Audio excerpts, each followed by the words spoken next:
మన కార్యకర్తల బైకులు రోడ్డు మీద అడ్డం ఉన్నాయి. సార్ కారు వస్తుంది కాబట్టి దయచేసి ఎవరు బైకులు ఉన్నాయో వాళ్ళు బైకులకు వెళ్ళి తీయవలసిన. వివిధ గ్రామాల బిఎల్ఏలకు సర్పంచులకు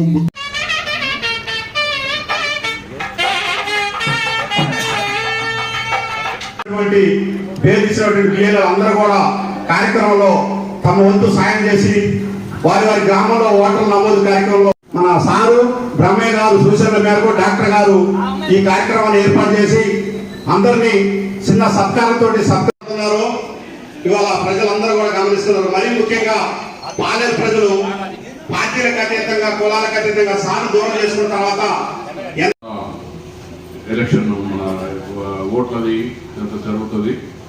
సరే అందరూ కూడా ఏదైనా ఖచ్చితంగా చూసుకోవాలి. ఓటు పోకుండా సరే సుధాకర్ ఎక్కువ భయపెడుతుంది. ఎవరినైతే సూచించారో వాళ్ళని బిఎల్ఏగా నియమించుకొని ఆ బిఎల్ఏ మరియు గ్రామ ముఖ్య నాయకులు కూడా ఈ డిస్కషన్ జరగాలి. ఆ రోజున ఎట్లుండే ఈ రోజున ఎట్లుంది, ఎందుకు ఈ తేడా. నేను ఒక్కసారి కాదు 100 సార్లు చెప్పినాం. ఏం చెప్పినాం, అరే బాబు కండవింది చాలా కండమంటది చాలా కసిరా రాజేష్ ఇటు చూడమ్మా సార్ సార్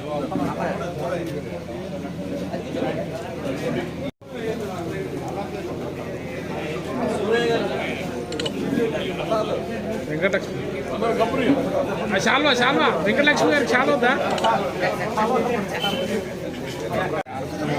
ఆగిట్టు సార్ సార్ ఇటు చూడండి సార్. అందరూ కూర్చోండి.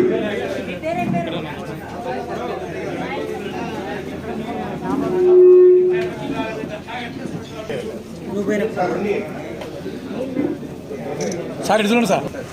ఆరుగూడెం బోయిన శేషగిరి గారు, Guvvalagudem Shaik Janmiya, K Balakrishna sir sir okay sir sir అదే పరిస్థితి కనపడతా ఉంది. ఎంత దారుణమైన పరిస్థితి అంటే గోదావరి నీళ్లు లక్షల క్యూసెక్లు పోతా ఉంటే ఇలా పల్లెల గ్రామాల్లో మంచినీళ్ళు పరిస్థితి. అందరూ కూడా అన్ని గ్రామాల్లో ఈ కార్యక్రమాన్ని పార్టీ కార్యక్రమాన్ని ముందుకు తీసుకుపోయి భవిష్యత్తులో సార్ ఆల్రెడీ ప్రజలైతే నిర్ణయించుకున్నారు, స్టేట్ వైజ్ గా నిర్ణయించుకున్నారు. పార్లమెంట్లో మరీ ముఖ్యంగా కనీసం మనం కాదు కాంగ్రెస్ ఓటేసినటువంటి నాయకులు కార్యకర్తలే అంతర్మాత్రం పడుతున్నారు. కాకపోతే బయట చెప్పుకోలేకపోతున్నారు. ఎందుకంటే ఇక్కడ 2 సంవత్సరాల అధికారం ఉంది, ఏదో వాళ్ళ పనుల కోసం బయటపడలేకపోతున్నారు. కానీ మామూలు సామాన్య ప్రజలు ఆడ కానీ మగ కానీ ప్రతి ఒక్కరు కూడా సార్ని దూరం చేసుకుని ఇలా